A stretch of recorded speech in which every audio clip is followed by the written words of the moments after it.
All right. Good afternoon, everyone. Welcome back to your channel Study IQ. My name is Udisha Mishra, and once again, here I am with the 13th session of your 30-day series of spoken English classes. I hope all of you are revising. At least I hope all of you have been revising all your classes that have been conducted and taken so far, right from the first class till the 12th class. Make sure you revise it. It doesn't matter at what speed, how many times, but you need to take a look at it. एक नज़र ज़रूर हमें डालनी चाहिए.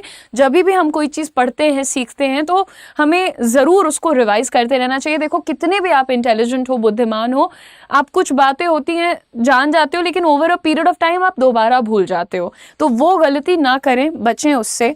Also जो भी मेरे students हैं डिस्काउंट का वेट कर रहे थे कोर्स के ऊपर, अपने स्किलिंग बैच के ऊपर, उन लोगों के लिए गुड न्यूज़ है भाई. मैक्सिमम डिस्काउंट पे आप लोगों को अभी आपका स्किलिंग 4th बैच मिल रहा है.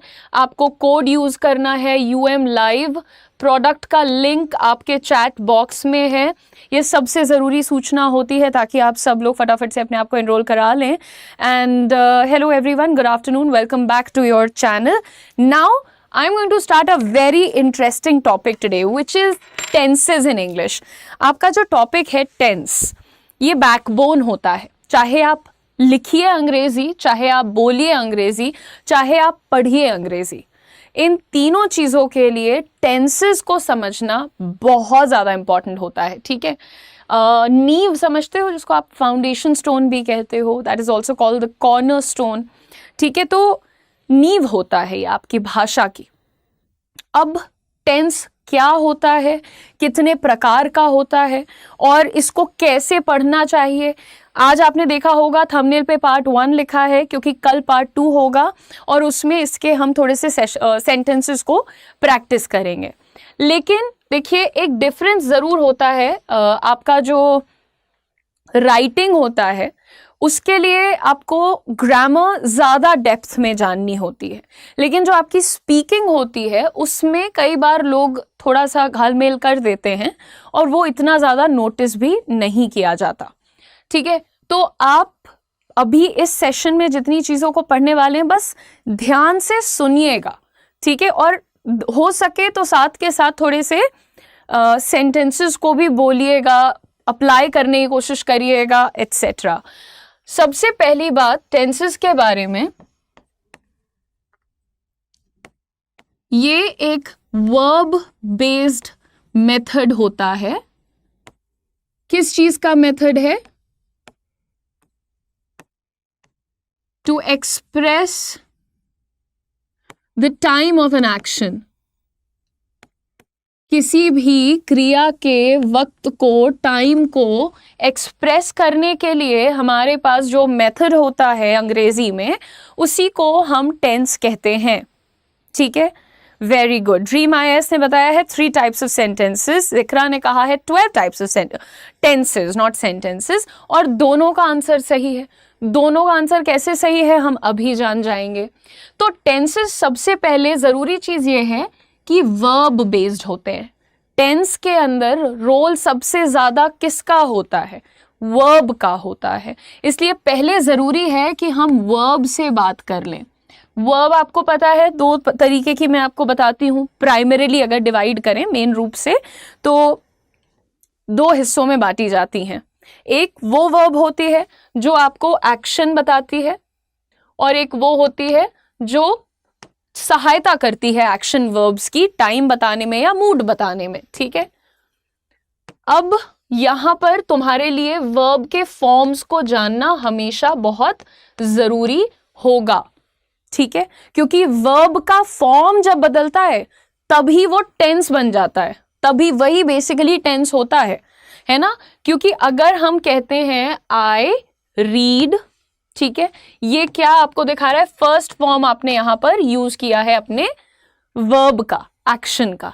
लेकिन अगर हम लिखते हैं आई एट, ये क्या है? ये वर्ब का सेकंड फॉर्म है, और इसी वजह से ये एक पास्ट टेंस का सेंटेंस बन गया यहां पर.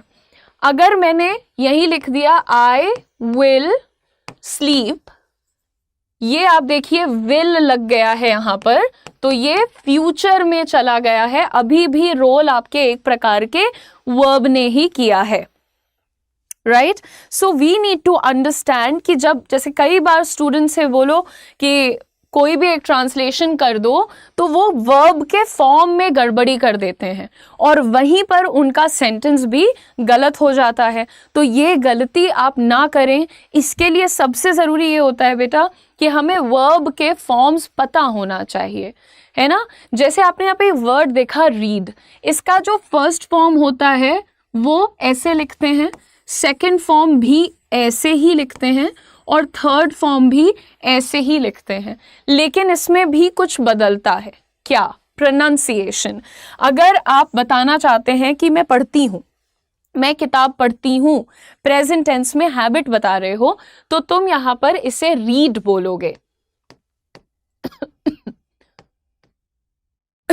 एक्सक्यूज मी, ठीक है। अब जो सेकंड वाला है कि भाई हमने पढ़ा था, हमने किताब पढ़ी थी, तो अब हम कहेंगे आई रेड, ठीक है, रेड बोलते हैं। स्पेलिंग सेम है, प्रोनाउंसिएशन बदलते हैं। और हमारा जो लास्ट वाला फॉर्म है वो भी रेड बोला जाता है। देखो अब रेड कैसे लिखे नहीं पता, रेड लिख दिया है यहाँ पर, तो आप समझ रेड बोलते रेड है। तो ये हैज हैव हैड के बाद ऐसे लगेगा, पास्ट टेंस में रेड बोला जाएगा, प्रेजेंट टेंस में रीड बोला जाएगा। तो ये पूरा जो केस होता है ये वर्ब के फॉर्म से बहुत ज़्यादा इन्फ्लुएंस्ड होता है। अभी वर्ब के पहले फॉर्म को हम कहाँ यूज़ करते हैं? प्रेजेंट टेंस में यूज़ कर सकते हैं या फिर फ्यूचर टेंस में यूज़ कर सकते हैं। सेकेंड फॉर्म को पास्ट टेंस में हम लोग यूज़ करते हैं, सिंपल पास्ट में, ठीक है। वर्ब के थर्ड फॉर्म को हम लोग परफेक्ट में यूज़ करते हैं। परफेक्ट में क्या आता है? हैज़, हैव, हैड आता है, ठीक है।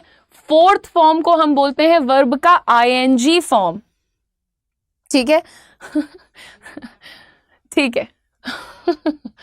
वर्ब का जो फोर्थ फॉर्म होता है that is verb plus ING. ये कब यूज होता है बेटा? जब भी तुम्हें किसी एक्शन की निरंतरता दिखानी है, कॉन्टिन्यूएशन दिखानी है, तब आप वर्ब का आईएनजी फॉर्म, ठीक है, ओके, आईएनजी फॉर्म हम लोग यूज करते हैं।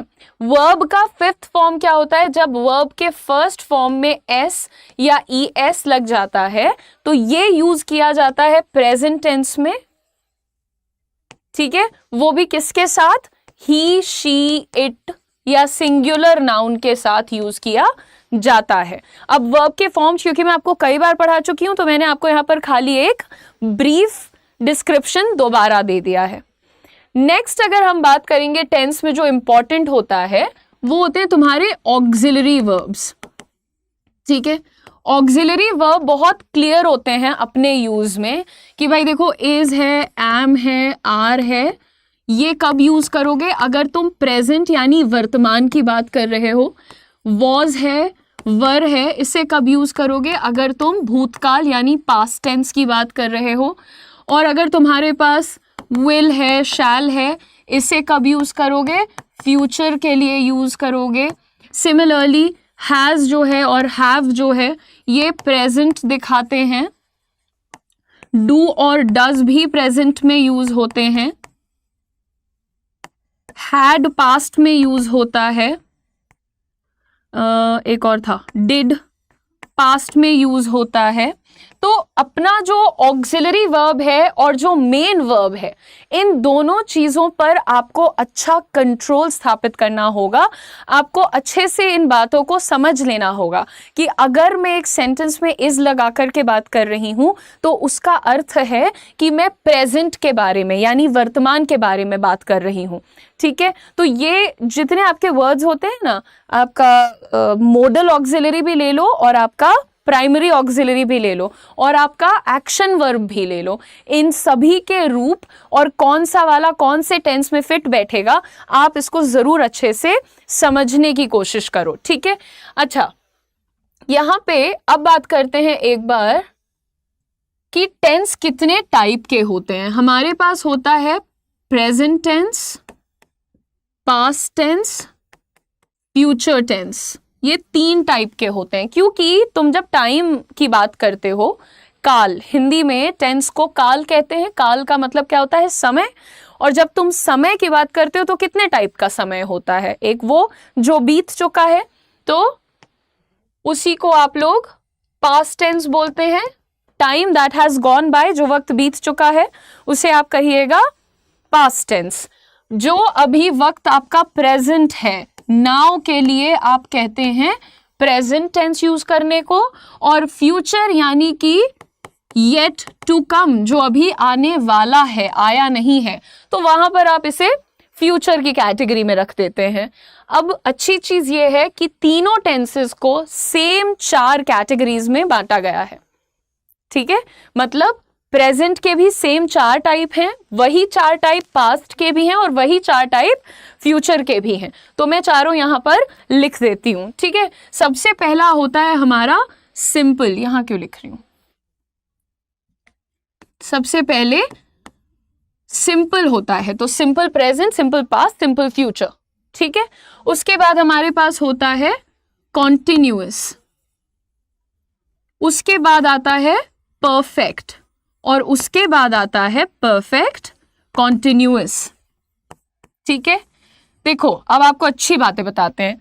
सिंपल कोई सी भी कैटेगरी हो, सिंपल प्रेजेंट हो, सिंपल पास्ट हो, सिंपल फ्यूचर हो, कोई सी भी कैटेगरी हो जाए, आप कभी भी मुझे इसमें एग्जैक्ट टाइम नहीं बता सकते। हिंदी में भी अगर मैं लिख दूं कि मैं पढ़ाती हूं, ठीक है, मैं पढ़ाती थी और मैं पढ़ाऊंगी। ठीक है, ये 3 सेंटेंसेस हैं, हिंदी में लिखा है मैंने, लेकिन ये तीनों simple present, simple past, simple future के एग्जाम्पल हैं। जो सिंपल तुम्हारी कैटेगरी होती है, इसी को हम इनडेफिनिट भी बोलते हैं। इनडेफिनिट इसीलिए बोलते हैं क्योंकि एक निश्चित समय का ज्ञान इससे आपको कभी नहीं हो सकता। Simple category of tense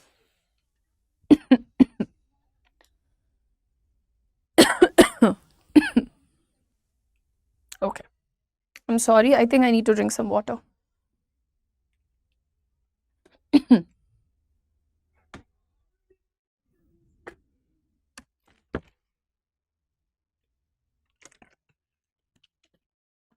All right, thank you for your patience everyone. अच्छा, तो मैंने आपसे कहा कि ये आपकी 3 कैटेगरीज हैं, इनमें आप मुझे निश्चित समय नहीं बता सकते हैं। जैसे कि मैं पढ़ाती हूँ, अब आप मुझे बताइए कब पढ़ाती हूँ? मैं मंडे को पढ़ाती हूँ, या मैं 2 बजे पढ़ाती हूँ, या मैं 3 बजे पढ़ाती हूँ, कब आप एग्जैक्ट टाइम इस स्टेटमेंट से कभी नहीं बता सकते, राइट? तो सिमिलरली आप यहां पर देख रहे हैं, पास्ट का भी एग्जैक्ट टाइम नहीं बता पाओगे और फ्यूचर का भी एग्जैक्ट नहीं बता पाओगे। तो ये जो तुम्हारी कैटेगरी होती है, इसीलिए इसको हम एक और नाम से जानते हैं, विच इज इनडेफिनिट। ठीक है, तो ऐसे हाँ, present indefinite, past indefinite and future indefinite. तो ये तुम्हारी सिंपल कैटेगरी के बारे में हो गया। कॉन्टिन्यूअस के बारे में क्या कहना है भाई? जब भी तुम्हारे पास कोई चीज ऑन गोइंग है, थी या होगी, यानी मौजूदा स्थिति में अगर कोई एक्शन चल रहा है, जैसे मैं पढ़ा रही हूं, आई एम टीचिंग, राइट? तो ये प्रेजेंट में हो रहा है। अगर यही चीज पास्ट में हो रही थी, आई वॉज टीचिंग, ये पास्ट में कंटिन्यू हो रही थी, so I was teaching. And the last one will be I will be teaching, मैं पढ़ा रही होंगी भविष्य में। सो अगर पास्ट में कंटिन्यू हो रहा है, प्रेजेंट में कंटिन्यू हो रहा है, या फ्यूचर में कंटिन्यू हो जाएगा, तो आप उसे कॉन्टिन्यूअस कैटेगरी से दिखाते हैं। ऑन गोइंग एक्शंस को इसी कैटेगरी में आप रखते हैं। इसके बाद बात करते हैं अपनी थर्ड कैटेगरी की, परफेक्ट। आप किसी भी चीज को परफेक्ट कब कहते हैं? जब वो संपूर्ण होता है, उसमें बदलाव की जरूरत नहीं है, आधे अधूरेपन का स्कोप नहीं है। परफेक्ट बात करता है कंप्लीटेड एक्शंस की। मैं खाना खा चुका हूं, मैं खाना खा चुका था, मैं खाना खा चुका होऊंगा। बात वही है, तुम तीनों टेंस के हिसाब से सेम बात करोगे। कोई एक्शन है जो प्रेजेंट में कंप्लीट हो गया है तो प्रेजेंट परफेक्ट उसको बताएगा। मैं खाना खा चुका हूं, प्रेजेंट में पूरा हो चुका है ये काम। और अगर कोई काम है जो पास्ट में पूरा हो चुका था, मैं खाना खा चुका था, तो आप उसे पास्ट परफेक्ट से बताते हो। और कोई काम है जो तुम्हें लगता है कि फ्यूचर में पूरा हो चुका होगा, तब आप बोलेंगे मैं खाना खा चुका होऊंगा। So you will use future perfect. थोड़ा बहुत इजी हो जाता है अगर आप हल्का सा इसको कनेक्ट कर लीजिए अपने सेंटेंसेस और एक्सपीरियंसेस से। परफेक्ट कॉन्टिन्यूअस क्या चीज होती है? देखो, इसमें आपको एक एक्शन के 2 स्टेजेस दिखाने पड़ते हैं, ठीक है। जैसे अगर मैंने आपसे कहा कि she has been singing since morning, वो सुबह से गाती जा रही है। यहां पर आपका ऐसा एक टाइमलाइन बनाओ, ठीक है। ये आपका टाइम है, ठीक है। सुबह मान लो 5 बजे हो गई थी उनकी, और अभी बज रहे हैं, क्या टाइम हो रहा है, 3:48। तो 3:48 पे मैं आपको बता रही हूं कि एक्स जो हैं वो सुबह से गाती जा रही हैं। तो क्या हुआ यहां पर? उन्होंने गाना शुरू कब किया था? स्टार्टेड एट 5 AM, 5 बजे शुरू कर दिया था, यानी एक एक्शन पूरा हो गया, राइट। कौन सा एक्शन पूरा हुआ 5 बजे? जो उन्होंने काम शुरू कर दिया था, राइट। तो वो गाना शुरू कर चुकी है, यहां पर आपने परफेक्ट दिखा दिया, और वो उस काम को अभी भी करती जा रही है, तो यहां पर आप कॉन्टिन्यूएशन दिखा रहे हो। और जब आप परफेक्ट यानी परफेक्ट और ऑनगोइंग का एक कॉम्बिनेशन, मतलब आप कंप्लीशन और ऑनगोइंग का एक कॉम्बिनेशन दिखाते हो, वहीं पर हमें यूज करना होता है परफेक्ट कॉन्टिन्यूअस टेंस को, ठीक है। ये आपके सामने 4 कैटेगरीज, इनके बारे में बहुत ही ब्रीफ डिस्कशन। अब क्योंकि हमारे पास सिर्फ 10 मिनट बचे हुए हैं आखिरी के, मैं आप लोगों को दिखाती हूं एक बहुत ही प्यारा सा छोटा सा चार्ट। पहुंचूं कैसे मैं वहां तक? ठीक है, ये आपके सामने एक क्लियर कट चार्ट है। ये आपको आई थिंक ठीक है PDF में मिल जाएगा। लेकिन देखो, क्यू वर्ड्स पहचानो। Actually let's take you back. देखो, जब तुम ये वर्ड देखते हो, है, हैं या हूं, ये तीनों वर्ड्स जब आप देखते हो तो आपको पता चल जाता है कि आप वर्तमान प्रेजेंट की बात कर रही हैं, है ना। आप प्रेजेंट की बात कर रही हैं। कैसे पता चलता है? हैं, हूं से। अगर यहीं पर आप था, थी, थे देखते हैं तो आपको पास्ट समझ में आ जाता है। अगर आप होगा, होगी, होंगे देखते हैं तो आप समझ जाती हैं कि आप फ्यूचर की बात कर रहे हैं। तो आप अपनी जो हिंदी बोलती हैं या आप जो मदर टंग अपनी बोलते हैं, उसमें नोटिस करिएगा कि मैं कौन सा वर्ड यहां पर यूज कर रही हूं और मुझे कौन सा वाला टेंस यहां पर यूज करना है, ठीक है। अब मैं आपको चार्ट दिखाती हूं, आप 1 बाय 1 चलिएगा। ये पूरा चार्ट प्रेजेंट टेंस को डेडिकेटेड है, ये पूरा चार्ट पास्ट को डेडिकेटेड है, और ये वाला पूरा कॉलम आपके फ्यूचर को, आपके फ्यूचर को नहीं, फ्यूचर टेंस को डेडिकेटेड है, ठीक है। और यहां पर देखिए साइड में चारों हमने सब कैटेगरीज के नाम भी लिखे हुए हैं। आपको हाँ स्क्रीनशॉट ले लो ना यार मुकुंदा। अभी रुको, मैं आऊंगी स्क्रीनशॉट पे, मैं हट जाऊंगी। चलो अच्छा ले लो आप लोग स्क्रीनशॉट ले लो, एक बार लेके फटाफट से बताओ, फिर आगे एक्सप्लेन कर दें थोड़ा सा।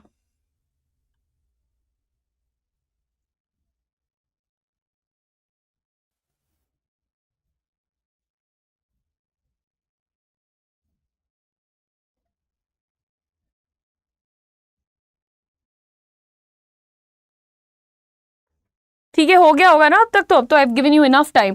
भाई लोग इतनी देर तक क्लास देखते हो बैठ के, हल्का सा वो लाइक वाला बटन प्रेस कर दिया करो। देखो, जिन लोगों को ट्रोल करना होता है, जिन लोगों को टाइम पास करना होता है, वो कितना एक्टिव रहते हैं, राइट। लेकिन अगर तुम लोग को मेरी क्लास इतनी पसंद आती है तो फिर लाइक और शेयर तो बनता है ना, वेरी इंपॉर्टेंट। हाँ चलिए जी, थैंक यू सो मच बताने के लिए। जिक्रा, खुशी, मुकुंदा, ओके चलो अब देखते हैं, सबसे पहले सिर्फ प्रेजेंट टेंस की तरफ ध्यान दीजिएगा। प्रेजेंट टेंस में हम सबसे पहले बात कर रहे हैं अपनी इनडेफिनिट कैटेगरी की। ये वाला कलर दिखेगा, दिख रहा है? हाँ दिख रहा है। तो इनडेफिनिट का ही दूसरा नाम क्या बताया था मैंने? सिंपल। यहां पर वो सेंटेंसेस आते हैं जिन्हें आप बताना चाहते हैं ता है ती है की मदद से। ठीक है, ता है ती है की मदद से बताना चाहते हैं।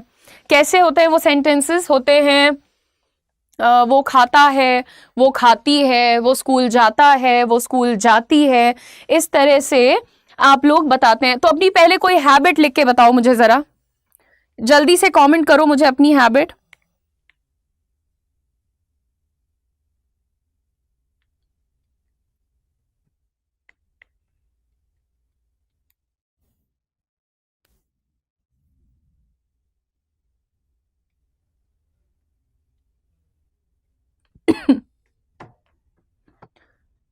ठीक है, ओके। तो यहां पर वो स्कूल जाता है, मैं स्कूल जाती हूं, वे स्कूल जाते हैं।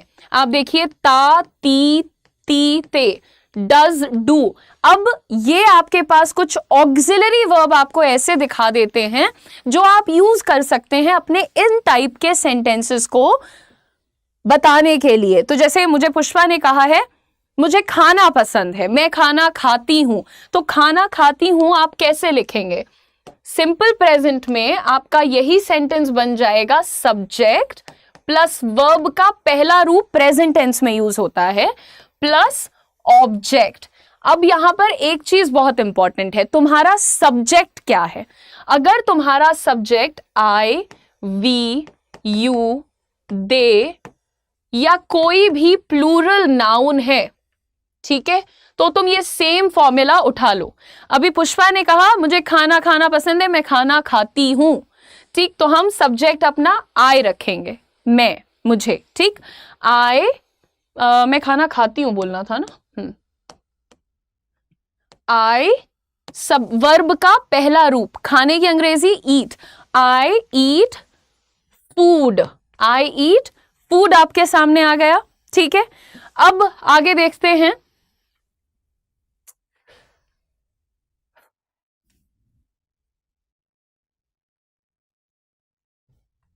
Just 1 second, guys.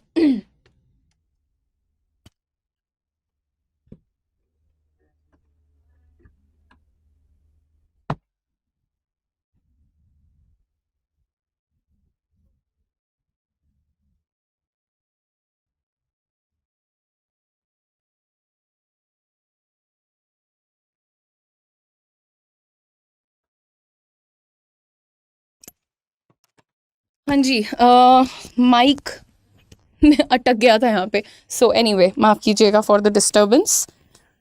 यस, अच्छा Mukunda, I explain that you. तो सबसे पहले आपने सीखा कि आप प्रेजेंट टेंस में हैबिट कैसे बताते हैं। आई ईट फूड बताते हैं आप, ठीक है। ये आपका कब यूज हुआ है फॉर्मूला? जब आपके पास सब्जेक्ट के नाम पे ये शब्द हैं।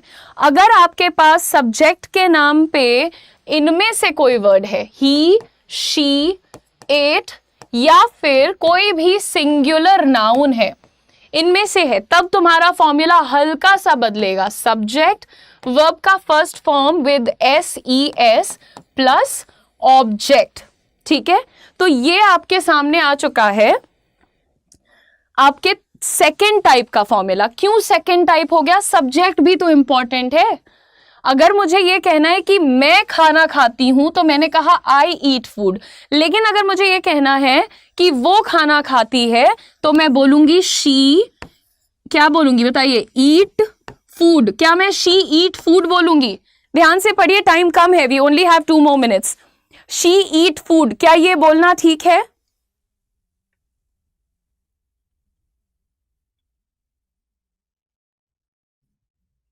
Very good Preeti, your answer is perfect. What about others? ये ठीक लग रहा है सेंटेंस या कुछ गड़बड़ है?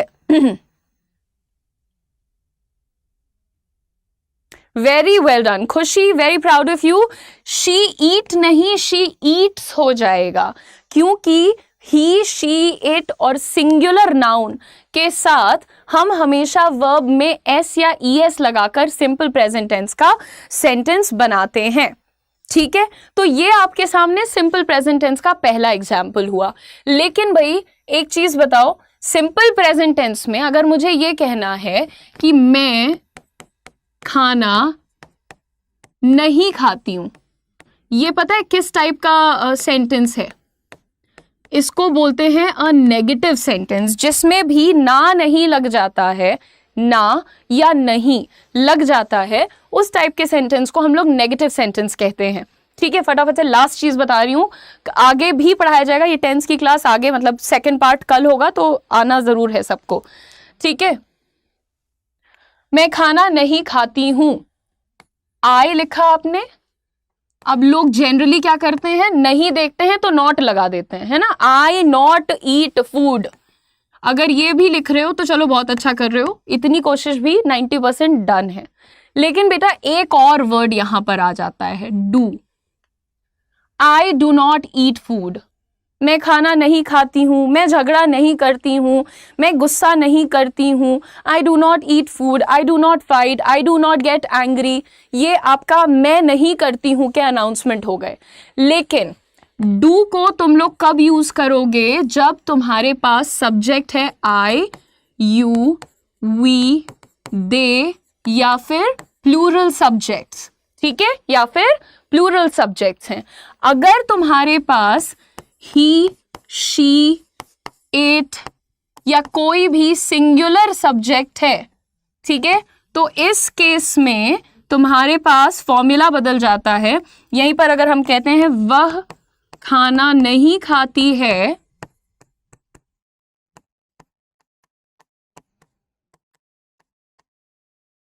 ठीक है, तो मैं कैसे लिखूंगी इस चीज को? शी डज आ जाएगा, she does not eat food, she does not eat food. तो यहां पे आपने देखा कि पहले तो तुम एक टेंस पढ़ते हो, उस टेंस के अंदर तुम 4 कैटेगरी पढ़ते हो, चारों कैटेगरी के अंदर 4 तरीके के सेंटेंस बनाना सीखते हो। तो ये एक लंबा प्रोसेस है, और ये सारी चीजें, सारी ट्रिक्स और टिप्स और ग्रामर और थ्योरी सब कुछ आप लोग भी सीख सकते हैं। टेंस को पढ़ने में, पढ़ाने में, समझने में, समझाने में अच्छा टाइम देना चाहिए। Approximately 3 to 4 hours in understanding and at least 15 hours of practice, solid practice. ये इतना कर लेने के बाद 80% of your English is done. आप अपने सेंटेंसेस बना सकते हैं, आप अपनी बातों को सामने रख सकते हैं, and everything else that follows. सबसे पहले जितने भी स्टूडेंट्स यहाँ मेरे साथ जुड़े हुए हैं, आप लोगों को बहुत बहुत शुक्रिया क्लास में रेगुलरली आने के लिए। एक बार फटाफट से सब लोग सेशन को शेयर कर दीजिएगा, वीडियो को लाइक कर दीजिएगा, और अगर चैनल को सब्सक्राइब नहीं किया है तो जरूर कर लीजिएगा। आप लोगों को आज मैं एक बहुत जरूरी सूचना देने वाली हूं। सूचना आपके लिए ये है कि मैंने आज से कुछ दिन पहले आपको बोला था कि आप लोगों के लिए एक स्पेसिफिक प्लान है। जितने भी हमारे स्टूडेंट्स हैं जिन्हें ये लगता है कि हमें कम्युनिकेशन पर काम करना है और हमें,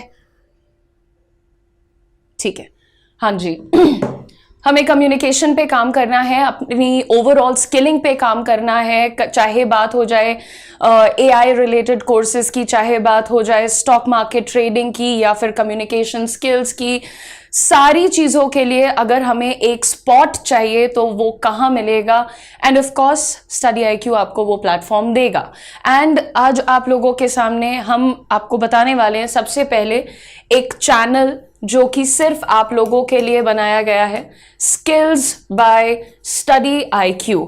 skills by study IQ channel पर आप लोगों को कम्युनिकेशन स्किल्स की ही नहीं बल्कि AI, ट्रेडिंग एंड आने वाले टाइम में बहुत सारी चीज़ों की अच्छी ट्रेनिंग, क्लासेस प्रोवाइड की जाएंगी।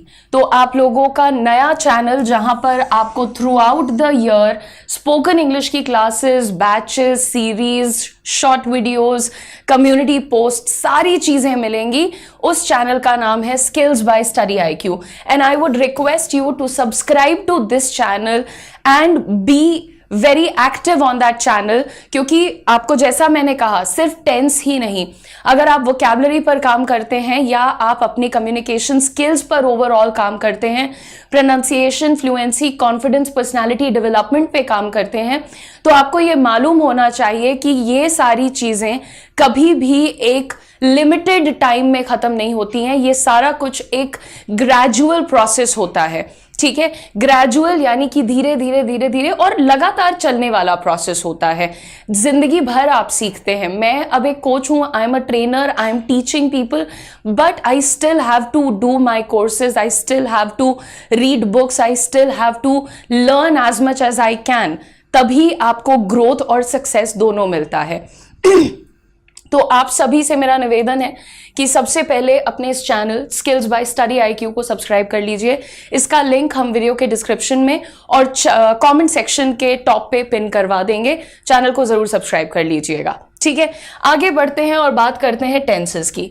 कल की क्लास में टेंसेस में मैंने आपको एक बहुत इंपॉर्टेंट चार्ट दिखाया था, जिसमें क्लियरली ये बता दिया गया था कि कौन सी कैटेगरी में कौन सा ऑक्सिलरी वर्ब और कौन कौन सा वर्ब का फॉर्म यूज किया जा सकता है, ठीक है।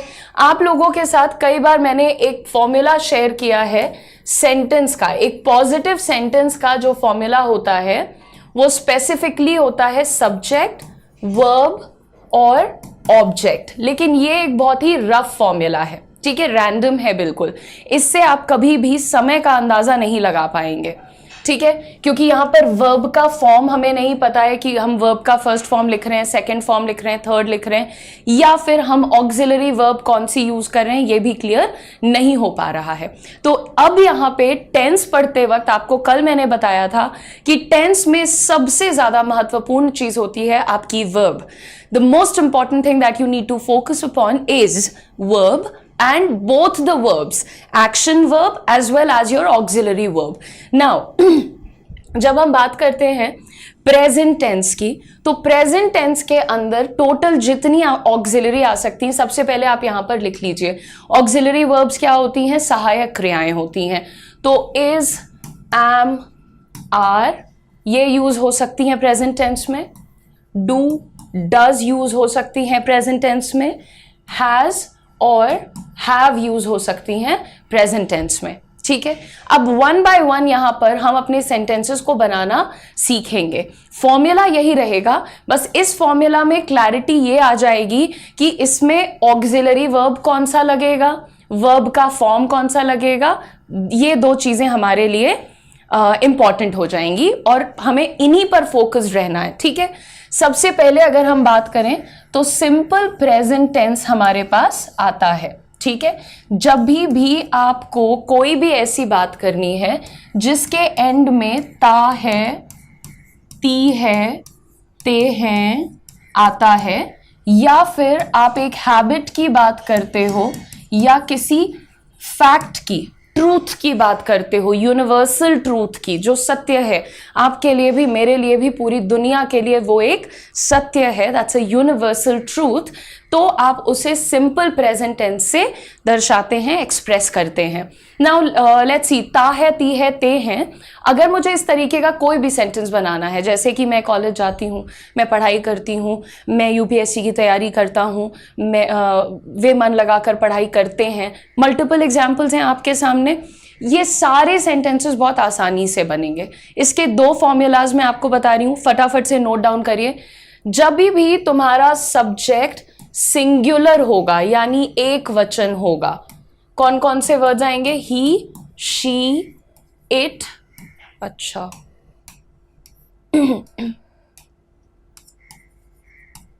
ही, शी, इट अगर प्रोनाउन में दिखेगा या कोई भी सिंगुलर नाउन दिखेगा, ठीक है, तो फॉर्मूला क्या रहेगा? सब्जेक्ट वर्ब में एस या ES लगाकर लिखना, प्लस वर्ब के फर्स्ट फॉर्म में एक्चुअली एस लगाना और ऑब्जेक्ट लिख देना। ठीक है, ये पॉजिटिव सेंटेंस का फॉर्मूला आपने अभी तक लिखा है। आपने क्या बताया यहां पर कि सब्जेक्ट सिंगुलर है, तो वर्ब में वर्ब के फर्स्ट फॉर्म में एस लगाइए या फिर ईएस लगाइए और फिर अपना ऑब्जेक्ट लिख लीजिए। कुछ एग्जाम्पल्स देख लेते हैं यहां पर। राम कॉलेज जाता है, मैंने जानबूझकर इसे इंग्लिश में लिखा है ताकि अगर कोई ऐसा स्टूडेंट है who is uncomfortable in reading Hindi तो उनको परेशानी नहीं होनी चाहिए। राम कॉलेज जाता है, मेरा सब्जेक्ट राम है, जाना की इंग्लिश जाता है, यही वर्ब है मेरा। ठीक है, एक्शन क्या है यहां पर, जाना, तो जाना की इंग्लिश होती है गो। क्योंकि मेरा सब्जेक्ट सिंगुलर है मैं इसमें ई एस लगा दूंगी, राम गोज टू कॉलेज। ठीक है, अगर यहां पर हम लिखते हैं लेट्स सी प्रीति, प्रीति पढ़ाई करती है,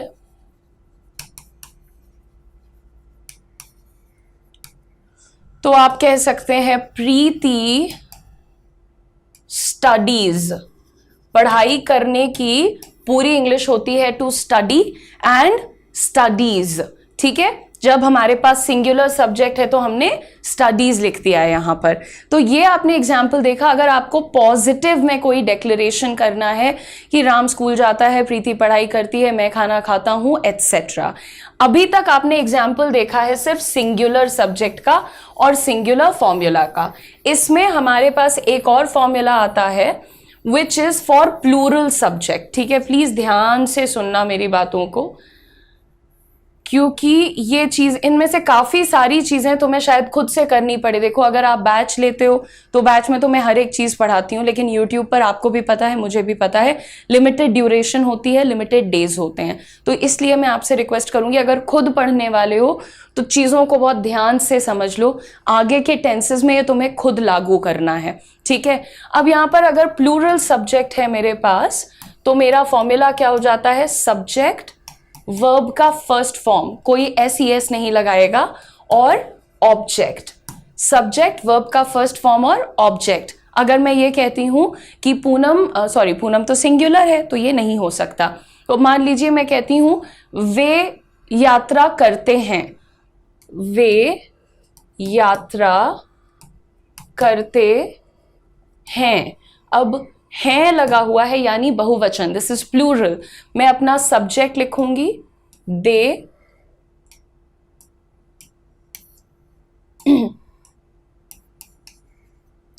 यात्रा करते हैं, ट्रैवल, दे ट्रैवल, राइट। बस इतना, डन हो गया तुम्हारा सेंटेंस यहां पर। So they travel, this is absolutely easy to understand. इसी तरह से अगर तुम्हारे पास सब्जेक्ट में आई है या यू है, वी है, दे है, या कोई भी बहुवचन वाला नाउन है जैसे birds, dogs, cats, children, people, main, women, तो इन सब के साथ आपको ये फॉर्मूला फॉलो करना है। Very good answers everyone and brilliant translation. ठीक है, तो ये आपने देखा अभी तक सिंपल प्रेजेंट में पॉजिटिव बात अगर मुझे करनी है तो मैं कैसे करूंगी। लेकिन अगर मुझे नेगेटिव बात करनी है तो प्रीति, पूनम, मुकुंद, क्या बदलेगा यहां पर, फॉर्मूला बदलेगा। फॉर्मूला तो वही रहेगा, बस एक नया वर्ड ऐड हो जाएगा। We will add a new auxiliary verb in this. So जब भी आप एक नेगेटिव सेंटेंस बनाएंगे कि वो कॉलेज नहीं जाती है, वो पढ़ाई नहीं करती है, वो मूवीज नहीं देखती है, सो यहां पर क्या हो रहा है, आप नेगेटिव बात कर रहे हो। नेगेटिव यानी कि वो सेंटेंस जिसमें ना, नहीं, एटसेट्रा का प्रयोग होता है। सो नेगेटिव जब आप बनाते हैं, सिंगुलर सब्जेक्ट है अगर, ठीक है, अभी आपको मैंने बताया था सिंगुलर सब्जेक्ट कौन कौन सा होता है। ठीक है, बच्चों वाली इंग्लिश पढ़ाना कब बंद कीजिएगा, जब आप यही इंग्लिश अंग्रेजी में लिख देंगी और अपने ओरिजिनल नाम से कमेंट करना शुरू कर देंगी, तब हम भी बंद कर देंगे बच्चों वाली इंग्लिश पढ़ाना। और बहरहाल एक बात आपको बता दें कि आप ओरिजिनल नाम से छोड़िए, आप हमसे बात ही नहीं कर सकती हैं, आपका स्टैंडर्ड नहीं है मेरे जितना। ठीक है, और ना मेरा आपके जितना कम, right? So please stay out of my class. आपको मैं पिछले 12 दिन से बर्दाश्त कर रही हूँ और मेरे बर्दाश्त की भी सीमा है, ठीक है? So please don't do this. जब देख रही हूँ बढ़ाती है, अच्छा नहीं बढ़ता माँ सिलेबस, आपके लिए नहीं बनाया मैंने syllabus. Please get out of the class, तुरंत निकलिए यहाँ से। और एक आपने एक शहर का नाम अपने साथ जोड़ा हुआ है, उसको बदनाम मत करिए दोस्त, ठीक है?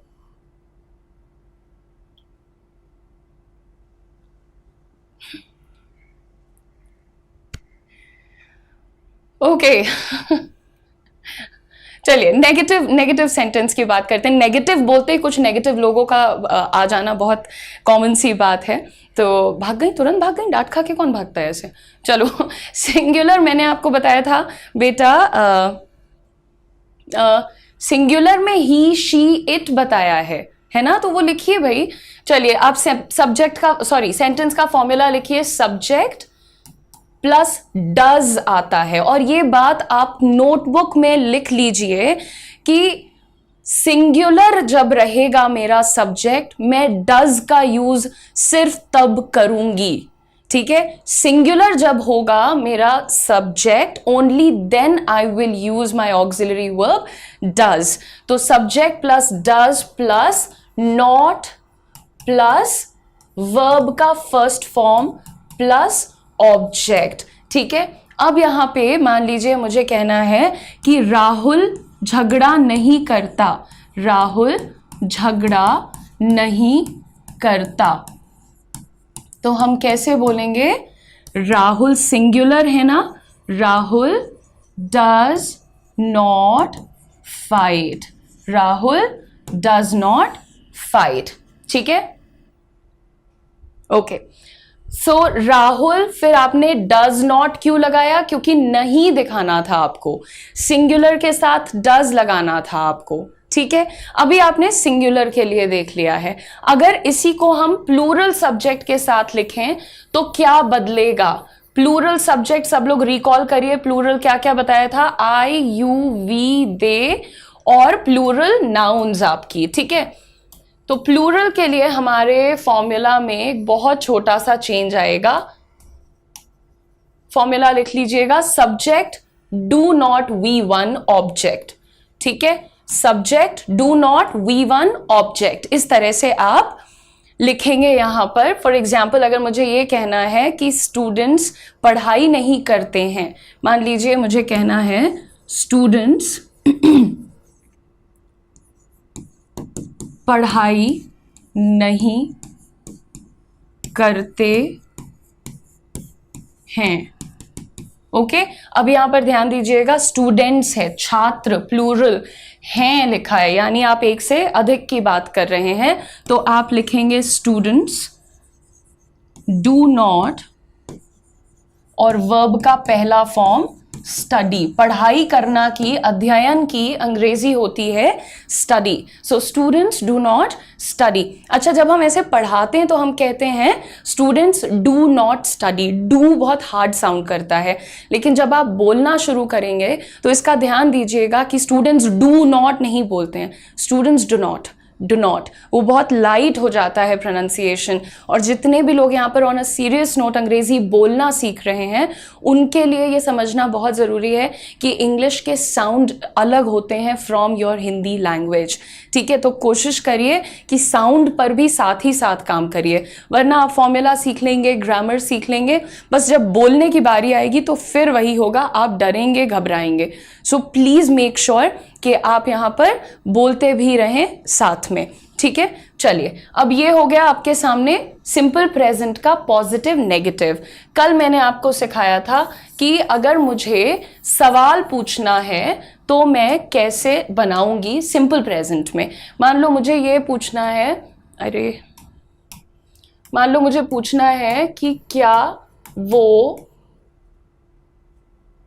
लड़ाई करती है, क्या वो लड़ाई करती है, ठीक है? अब आप क्या बोलेंगे यहाँ पे? आप एक सवाल पूछ रहे हैं ना, मैंने कल आपको समझाया था कि जब भी आप एक ऐसा क्वेश्चन देखोगे जिसका आंसर आप हाँ या ना में दे सकते हैं, यानी if you look at a question and you can answer that question with a yes और अ नो, वो सवाल हमेशा ऑक्सिलरी वर्ब से शुरू होगा। तो यहां पर बदलाव आ रहा है, ठीक है। और ये वाला जो कॉन्सेप्ट है कि कोई भी सवाल हो, पास्ट का हो, प्रेजेंट का हो, फ्यूचर का हो, परफेक्ट हो, कॉन्टिन्यूअस हो, सिंपल हो, कुछ भी हो जाए, अगर एक ऐसा सवाल है जिसका आंसर आप हाँ या ना में दे सकते हो, तो आप वहां पर शुरुआत हमेशा ऑक्सिलरी वर्ब से करोगे।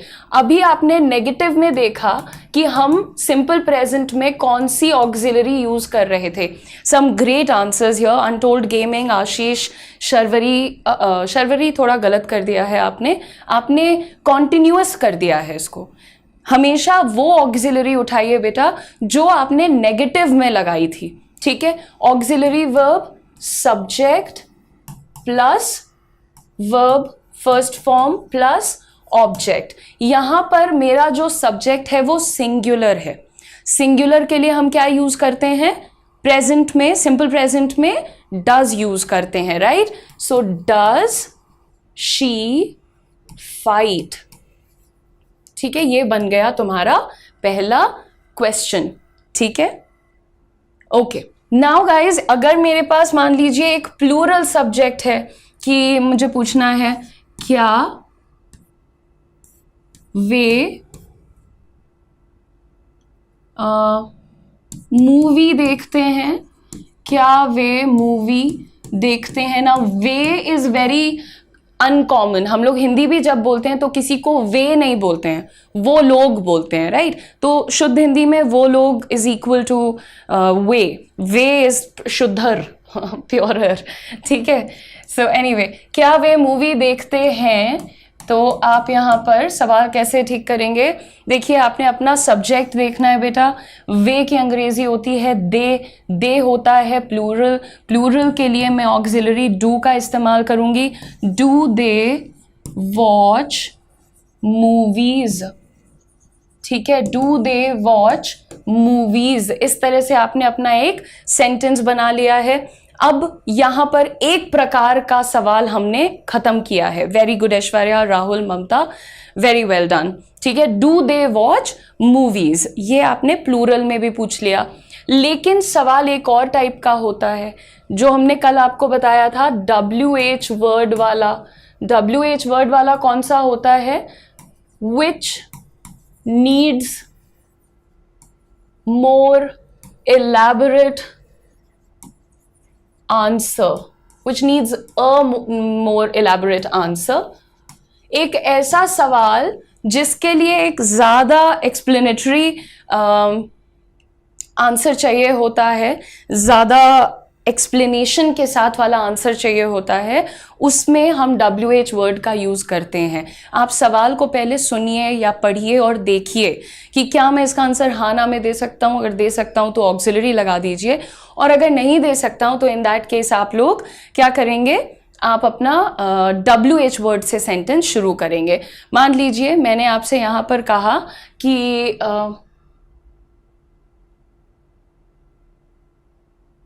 वेरी गुड ऐश्वर्या, मान लो मैंने यहां पर लिखा कि ऐश्वर्या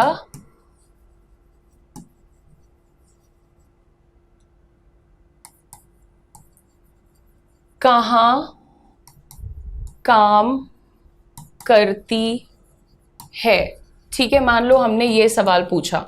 अब भाई पहली चीज तो ये क्लियर है कि इस सवाल का आंसर मैं हाँ या ना में नहीं दे सकती हूं, ठीक है। ऐश्वर्या कहाँ काम करती है, मैं इसका आंसर हाँ ना में नहीं दे सकती, करेक्ट।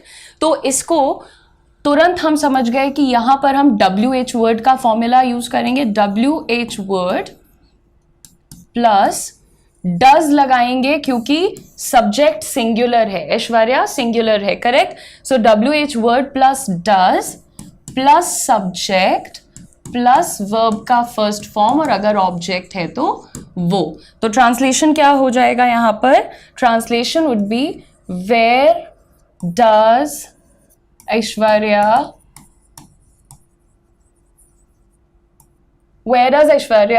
वर्क, ठीक है। Where does Aishwarya work? ठीक, ये हो गया सिंगुलर में आपके सामने। अच्छा, अगर मैं यहीं पर प्लूरल लेके आ जाऊं कि प्लूरल में सवाल पूछ लो यार, चलो ठीक है। प्लेयर्स कब आते हैं? सिंपल सा क्वेश्चन है ना। जब तुम स्टेडियम में पहुंच जाते हो तो तुम्हें बड़ी वो रहती है, उत्साह रहता है कि प्लेयर्स कब आएंगे, कब दिखेंगे, एक्सेट्रा। तो लोग पूछते हैं प्लेयर्स कब आते हैं, है ना। तो यहां पर आप नोटिस करिए कि इसका भी आंसर आप हाँ ना में नहीं दे सकते हैं। प्लस आपका सब्जेक्ट यहां पर प्लूरल है और आपका क्वेश्चन वर्ड क्या है? कब। आप शुरू करेंगे इसे with when do the players, when do the players come. ये हो गया इसका प्रॉपर ट्रांसलेशन। गाइस, कल मैं आप लोगों को बहुत ज़्यादा डिटेल में एक्सप्लेन नहीं कर पाई थी, लेकिन आज मैंने एटलीस्ट सिंपल प्रेजेंट टेंस के 4 के 4 सेंटेंसेस आपको बता दिए हैं। टेंस पढ़ने का मतलब सिर्फ ये नहीं है कि is am are V I N G रट लिया, है ना। Is am are V I N G आप रटो, लेकिन is am are V I N G के अलावा ये जितने फॉर्मूला बताए हैं, इसके अलावा भी अभी 2 या 3 फॉर्मूलाज सिंपल प्रेजेंट टेंस के बचे हुए हैं। अगर मान लो तुम्हें ये कहना है कि दिल्ली भारत की राजधानी है, तो ये भी तो प्रेजेंट टेंस है, तो इसको कैसे बोलोगे? सब्जेक्ट इज या एम या आर प्लस कॉम्प्लीमेंट एक चीज होती है ग्रामर के अंदर। इस तरह से आप अपना कोई भी ऐसा वाक्य बताते हैं जिसमें आपको किसी चीज के बारे में इंफॉर्मेशन देनी है, ठीक है। Delhi is the capital of India. Delhi is the capital, new Delhi बोल दो भैया, नहीं तो कोई रोने लगेगा। Delhi is the capital of India, ठीक है। ये आपके सामने, मैं समटाइम्स जो मेरे दिमाग में चलता है ना वो निकल जाता है मेरे मुंह से, इट्स ओके, ठीक है। एनीवे, तो ये वाला भी एक फॉर्मूला है। और इसी तरह से अगर मान लो मुझे ये पूछना है कि क्या वो बिजी है, तो ये भी तो प्रेजेंट टेंस का हुआ, तो इसको कैसे पूछोगे? तो ये जो आपके सेंटेंसेस हैं और आपकी जो सिचुएशंस हैं, ये आपको टेंस की अंडरस्टैंडिंग के बाद ही समझ में आएंगी। हम कोशिश करेंगे कि हम ज़्यादा से ज़्यादा टाइप ऑफ टेंसेस पर बने हुए सेंटेंसेस को डिस्कस करें। यानी कि आपने देखा होगा थंबनेल में लिखा है how to talk about habits और how to talk about future plans, and sometimes you can also follow a specific tense to talk about the background of a story. आप किसी एक स्टोरी के बैकग्राउंड के बारे में कैसे बात करेंगे, ये भी आप एक टेंस से डिसाइड कर सकते हैं। तो टेंस जो होता है वो काफ़ी अमेजिंग होते हैं, और अगर आप थोड़ा सा उनका कॉन्सेप्ट समझ लें तो आपकी ज़्यादातर परेशानियां अंग्रेजी में एलिमिनेट हो जाती हैं। फटाफट से शुरू करते हैं यहाँ पर हम अपनी क्लासेस को। हमने फिल्म देखा था, राइट। हम जब भी ऐसा कहते हैं हमने फिल्म देखा, right. In Hindi when we say हमने फिल्म देखा या हमने वीडियो देखा या हमने खाना खाया, तो अंडरस्टूड है कि ये काम कंप्लीटेड है। एक कंप्लीटेड एक्शन को जब भी खाया था, जाता था, खाता था, इस तरह से बात करते हैं तो हम बहुत ही प्लेन एंड सिंपल पास्ट को यूज करते हैं, ठीक है। अब सिंपल पास्ट को तो यूज करना आप यहाँ पर आराम से सीखेंगे क्योंकि आप इसका स्ट्रक्चर जानते हैं, which is subject plus V2 plus object, ठीक है। ये एक पॉजिटिव डेक्लरेटिव सेंटेंस है कि मैंने फिल्म देखा था, है ना। तो ये आपने एक पॉजिटिव डेक्लरेशन किया है। आगे बढ़ते हैं। वी वॉच्ड द मूवी, हमने यानी कि हम सब ने, so we watched the movie, हमने यहाँ पर देख लिया हमारा पहला सेंटेंस। अभी स्ट्रक्चर देखो, आपका सब्जेक्ट यहाँ पर है, वर्ब का सेकंड फॉर्म है, और आपने क्या देखा, ऑब्जेक्ट क्या है, मूवी। इसी तरह से हम कुछ और सेंटेंस देखते हैं। आप भी अपना आंसर कमेंट करते रहिए। Very good job Sumit. The next one says उन्होंने ये काम किया था। जैसे हम कहते हैं कि सुमित ने आंसर दिया था, वैसे हम कहते हैं ना उन्होंने ये काम किया था। तो अब काम करना की अंग्रेजी हमें पता है डू होती है, तो उसका पास्ट टेंस जब बनाएंगे तो वो डिड होता है। डू का पास्ट टेंस होता है डिड। सो यहां पर उन्होंने की अंग्रेजी दे है, राइट। आपका सब्जेक्ट लगाओ, दे डिड ये काम, this work, they did this work, इस तरह से आप बोल सकते हैं। Okay, moving on. They did this before work, okay, moving on everyone. उसने पढ़ाई कर ली थी, उसने ये काम कर लिया था, उसने पढ़ाई कर ली थी। तो जब भी कोई काम खत्म हो गया था, काम हो गया था, पूरा हो गया था, कर लिया था, इस तरीके के सेंटेंसेस हमारे पास हैं। He did his studies, उसने पढ़ाई कर ली थी और वो नौकरी शुरू करने वाला था। He did his studies, he completed his studies, he finished his studies। इन तीनों में से कोई सा भी आप लिख सकते हैं, सिंपल है, बस स्ट्रक्चर पे ध्यान दो। उसने के लिए हमने यहाँ पर ही चूज किया है, आप ही शी में से कोई भी लगा सकते हो क्योंकि सेंटेंस में जेंडर क्लियर नहीं हो रहा है। So he did his studies, did क्या है, कर लिया था, past tense of do. So he did his studies, or you can also say he completed his studies, finished his studies। इनमें से कोई सा भी चलेगा, did, completed, finished, any of these is okay to go with। Now तुमने अपने पिता की आज्ञा मानी, मतलब कि तुमने अपने पिताजी की बात मान ली थी, आज्ञा मान ली थी, तो आप कर चुके हैं ये काम, right? You finished this action. तो अंग्रेजी में आप कैसे कह सकते हैं? Subject obeyed the object, right? तो मानने की, आज्ञा मानने की अंग्रेजी क्या होती है? टू ओबे, और पास्ट टेंस है तो obeyed. You obeyed your father. So subject V two object. अभी तक हम ये फॉर्मूला फॉलो कर रहे हैं, ध्यान देना इस पर, ठीक है, राइट? अब यहां पर हम नेगेटिव सेंटेंस देखते हैं। चपरासी ने घंटी नहीं बजाई। अब यहां पर आप देख रहे हैं कि एक अनाउंसमेंट हो रहा है, बट वो एक नेगेटिव अनाउंसमेंट है। जब भी आपके सेंटेंस में ना, नहीं आपको दिखता है तो आप उसे कहते हैं नेगेटिव अनाउंसमेंट। सो चपरासी ने घंटी नहीं बजाई। पहली चीज, चपरासी की अंग्रेजी क्या होती है? Peon, right? The peon did not ring the bell, the peon did not. तो जब आप अभी तक पॉजिटिव बना रहे थे तो आपका फॉर्मूला था सब्जेक्ट वी टू ऑब्जेक्ट, लेकिन जब भी आप इसको नेगेटिव करना चाहते हो तब ये बनता है सब्जेक्ट डिड नॉट, और डिड के बाद वर्ब का हमेशा फर्स्ट फॉर्म लगता है और ऑब्जेक्ट आता है डिड के बाद। If in a sentence you observe that you have the auxiliary did, आपको याद रखना है कि इस केस में आप सिर्फ वर्ब का फर्स्ट फॉर्म ही यूज कर सकते हैं। Did only takes the first form of the verb with itself, right? Chandni, very good. Next देखिए, वो घर नहीं गया था। सो क्या सब्जेक्ट, हमारा फॉर्मूला क्या बनेगा? पहले subject did not, V1 object, वो घर नहीं गया था। आप भी ट्राई करिए, वो के लिए ही लिखेंगे, गया is for male, so he did not. और जाना की अंग्रेजी क्या होती है? गो। हम फर्स्ट फॉर्म ही लिखेंगे, वेंट मत लिखना। He did not go home, he did not go home, he did not go to home मत लिखना प्लीज। ही डिड नॉट, आया के लिए, अरे यार कुछ भी चल रहा है क्या? ही डिड नॉट गो होम। देखो, जाना की अंग्रेजी होती है टू गो, आना की अंग्रेजी होती है to come. So please understand there is a difference. He did not go home, और come to home, go to home ये नहीं बोला जाता है, प्रेपोजिशन नहीं लगाते हैं। आप डायरेक्टली अपना नाउन लिखिए, ठीक है? डायरेक्टली होम लिख दिया आपने। Very good job Chandni, right? Sunil, very well done. Next देखते हैं, ये लड़के सड़क पर नहीं खेले थे। जैसे कोई डांट रहा है बच्चों को कि तुम सड़क पर क्यों खेल रहे थे, तो आप सामने कहते हैं अरे ये बच्चे नहीं खेल रहे थे वहां पर। तो ये लड़के नहीं खेले थे, पहले हमारा सब्जेक्ट क्या है? ये लड़के, दीज बॉयज नहीं खेले थे, डिड नॉट प्ले सड़क पर, राइट? सो सबसे पहले these boys did not play on the road, on the road, सड़क पर नहीं खेले थे। These boys did not play on the road, तो सब्जेक्ट डिड नॉट V1, आप इस पर ध्यान दीजिएगा, ठीक है? मूविंग ऑन, उन्होंने स्नान नहीं किया, डर्टी। उन्होंने स्नान नहीं किया था, how do you say that? उन्होंने इज फॉर प्लूरल पीपल, ठीक है? दे डिड नॉट, नहाने की अंग्रेजी क्या होती है? या तो बाथ या फिर take a bath. So they did not bathe या फिर they did not take a bath.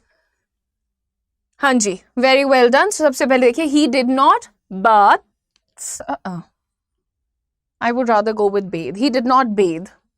ठीक है? He did not bathe, वो नहीं नहाया था। अब उन्होंने लिखा हुआ है, प्लूरल भी करना है, तो आप ये लिखिए, they did not take a bath. Better है ये, take a bath या फिर bathe. That's the important point here. चलिए आगे बढ़ते हैं और देखते हैं कि अगर हमें एक सवाल पूछना है, जैसे क्या तुम दिल्ली गए थे। अब मैं यहाँ पर पास्ट टेंस में आपसे एक सवाल पूछ रही हूँ, तो ये क्या है, सिंपल पास्ट का इंटेरोगेटिव सेंटेंस है। क्या तुम दिल्ली गए थे, how would you ask this in English. अगर सबसे पहले देखो मैंने आपको सिखाया हुआ है, जब भी आप एक सेंटेंस देखते हो जिसका आंसर आप हाँ या ना में दे सकते हो, वो शुरू होता है आपके ऑक्सिलरी वर्ब से। ठीक है, किससे शुरू होगा, WH वर्ड से नहीं स्टार्ट होगा, वॉट व्हेन वाई इससे नहीं शुरू होगा, किससे शुरू होगा, ऑक्सिलरी वर्ब से शुरू होगा। आपका जो ऑक्सिलरी वर्ब है वो कौन सा होगा, अभी जो तुमने नेगेटिव में लगाया था वही वाला ऑक्सिलरी होगा। नेगेटिव में कौन सा लगाया था, डिड लगाया था। ठीक है, तो सबसे पहले ऑक्सिलरी वर्ब, सब्जेक्ट, V1 और फिर ऑब्जेक्ट। सो डिड, सब्जेक्ट क्या है, तुम is you in English. Did you go to Delhi, क्या तुम स्कूल गए थे, did you go to school. क्या तुम कॉलेज गए थे, did you go to college. क्या तुम काम कर रहे थे, वर यू वर्किंग, अब वो रहे थे आ गया है ना, लेकिन गए थे, किया था, आए थे, इसके लिए did plus subject plus V1 plus object. Very good, right. Shubhendu, Shivani, Alok, well done everybody. So यहाँ पर आपका answer did you go to Delhi. Next आप लोग बताइए, क्या मुकेश ने गीत गाया था। गीत इन द सेंस गाना, हम साधारण हिंदी में, कॉमन हिंदी में क्या बोलते हैं, गाना बोलते हैं ना, गीत नहीं बोलता कोई भी। बट चलो, सो क्या मुकेश ने गाना गाया था। अब हाँ ना में आंसर दे सकते हो, राइट। किससे शुरू होगा, ऑक्सिलरी से शुरू होगा। कैसे बोलोगे, did Mukesh sing a song, did Mukesh sing a song, simple as that. So did Mukesh sing a song, right.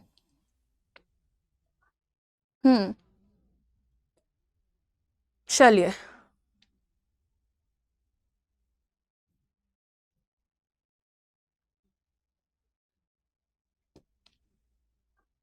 Next देखते हैं, क्या लड़कों ने मैदान में क्रिकेट खेला था। क्या लड़कों ने मैदान में क्रिकेट खेला था। क्या प्रधानमंत्री ने फलाना अनाउंसमेंट किया था। क्या इस पॉलिसी ने फलाने गांव को इम्पैक्ट किया था। आपको ये देखना है कि आप इस तरीके से बात कितनी जगहों पे करते हैं। ज़रूरी नहीं कि आप ऐसे सिंपल सेंटेंसेस में बात करें, बट आप जब बात करते हैं, जो भी बात करते हैं वो टेंस को बिल्कुल स्ट्रांगली फॉलो करती है। तो आपके हिंदी सेंटेंसेस हैं, इंग्लिश सेंटेंसेस है, all of those are following the rules of tenses. So just focus on whatever you are speaking and try to follow the structure formulas here. Now, did the boys play in the field? अब भी बहुत सारे लोग कहते हैं did the boys played in the field? Absolutely incorrect. Did के साथ verb के first form के अलावा कोई भी form लगाना is like the silliest thing to do. ठीक है, तो हमें क्या करना है, to the point रखना है, हमें did के साथ verb का first form लगाना है, that's about it. Confusion नहीं रखना है कोई भी। नेक्स्ट देखते हैं, क्या सुनार ने अंगूठी बना लिया था। क्या कुक ने खाना बना दिया था, या फिर क्या टीचर ने पढ़ा दिया था। तो आप इसको कैसे फॉर्म करोगे, फॉर्मूला आपके सामने लिखा हुआ है। सुनार की इंग्लिश क्या होती है, goldsmith. Did the goldsmith make the ring, क्या गोल्डस्मिथ ने अंगूठी बना दी थी। ठीक है, तो देखिए डिड द गोल्डस्मिथ मेक, अंगूठी सिंगुलर है तो प्लूरल क्यों लिखा है, हाँ, did the goldsmith make the rings, और did the goldsmith make rings, क्या वो नहीं, द लिखो। आप एक स्पेसिफिक अंगूठी की बात कर रहे हो, राइट। आप एक पर्टिकुलर अंगूठी के बारे में पूछ रहे हो कि यार जो मैंने ऑर्डर दिया था वो वाली अंगूठी क्या सुनार ने बना दी थी। तो आप इंग्लिश में कैसे पूछेंगे, the boys played trigger in the field, speedly type. देखो शुभेंदु, आपके आंसर्स कितने अच्छे हैं अभी तक, बट ये स्पीडली टाइप वाला फंडा गलत है, ऐसे नहीं बोला जाता है, राइट। आप बोलेंगे जी मैंने जल्दी से टाइप किया ना, सो आई टाइप्ड स्पीडली। ये just joining words should not be able to help you in making sentences. शब्दों को मत ज्वाइन करो, स्ट्रक्चर फॉलो करो। चलो नेक्स्ट देखो, यहाँ पर हम फिल्म देख रहे थे। पहले तो understand what tense is this. Whenever you say रहे थे, रहा है, रहे होंगे, so रहा shows you the continuation of an action. For example, if you're trying to say that an action was continuing in the present, you say रहा है. When you want to say that in the past some action was going on, यानी past में कोई काम चल रहा था, हो रहा था, you use past continuous. And you have to understand that in future also maybe, यार तुम उतना लेट मत आना, बारिश हो रही होगी. So in future also you can show that something would be in continuation. So continuation दिखाना सबसे आसान होता है tenses में. This is almost my favorite tense because even little kids understand this very quickly. जब आप continuation दिखाते हैं, मैं खा रहा हूँ, so that becomes is MRVING. मैं खा रहा था, that becomes was were ING. And मैं खा रहा होऊंगा, that becomes will be plus ING. So ING is primarily your concern here. ठीक है, अभी आपने क्या बोला, हम फिल्म देख रहे थे. जैसे हम कहते हैं हम पढ़ाई कर रहे थे, वी वर स्टडिंग. नाउ हम फिल्म देख रहे थे, we were watching a film और मूवी. ऐसे ही आप पहले स्ट्रक्चर लिख लो यहाँ पर. सब्जेक्ट वॉज सिंगुलर के लिए, वर प्लूरल के लिए, और वर्ब का ING फॉर्म. ठीक है, नेक्स्ट देखो, ये काम कर रहे थे, सॉरी वो ये काम कर रहे थे.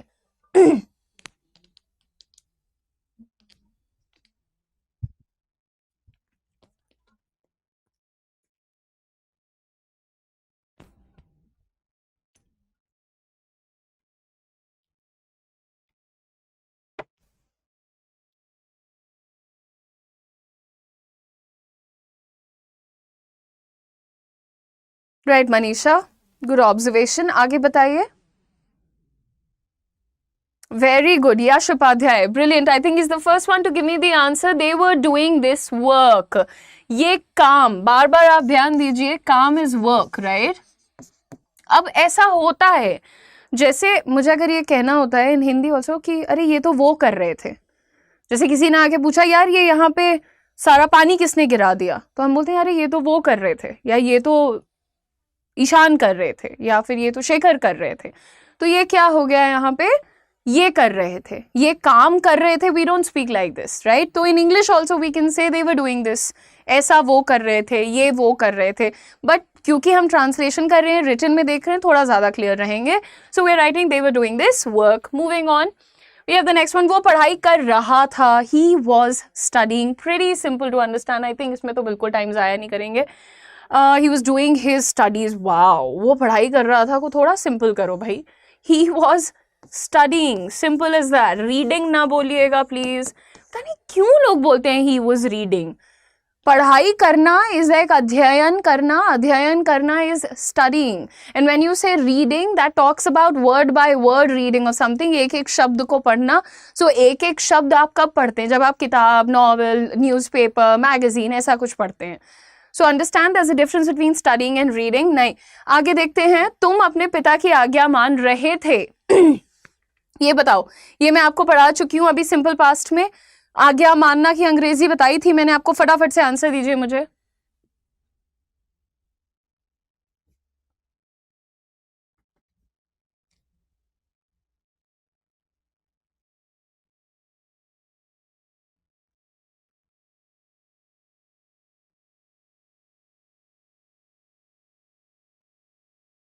क्विक क्विक, तुम अपने पिता की आज्ञा मान रहे थे.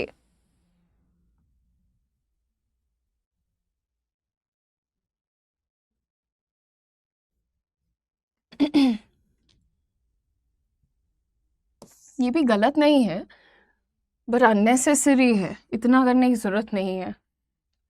यू वर क्या नाम है आपका? Kush Kumar Yadav. You were obeying his father. तुम बात मान रहे थे उसके पिता की, अपने पिता की. तुम अपने पिता की आज्ञा मान रहे थे. So you were obeying your father, right? So we have to be a little careful, but good attempt, अच्छी कोशिश है. नेक्स्ट देखते हैं. हमारे पास एक और टेंस. अच्छा, मुझे स्कूल के लिए देर हो रही थी, ये आप आंसर बाद में मुझे बता दीजिएगा, कमेंट सेक्शन में लिख सकते हैं आप. दोबारा रिमाइंडर आपके सामने, आपका बैच जो है वो शुरू हो चुका है, लाइव प्लस रिकॉर्डेड का कंप्लीट स्पोकन इंग्लिश बैच है। अपने टाइम पे देखो, अपनी स्पीड पे देखो, सारा सिलेबस कंप्लीट कराया जाएगा। बैच का नाम है spoken English zero to hero. Batch का लिंक जो है वो हमने आपके चैट बॉक्स में पिन कर दिया है। मैक्सिमम डिस्काउंट के लिए आपका कोड है UM Live, फाइनल प्राइस है 799। 75 क्लासेस मिलती हैं, रिकॉर्डेड के साथ लाइव क्लासेस भी मिलेंगी। तो फटाफट से ये कर लेना, एडमिशन ले लेना।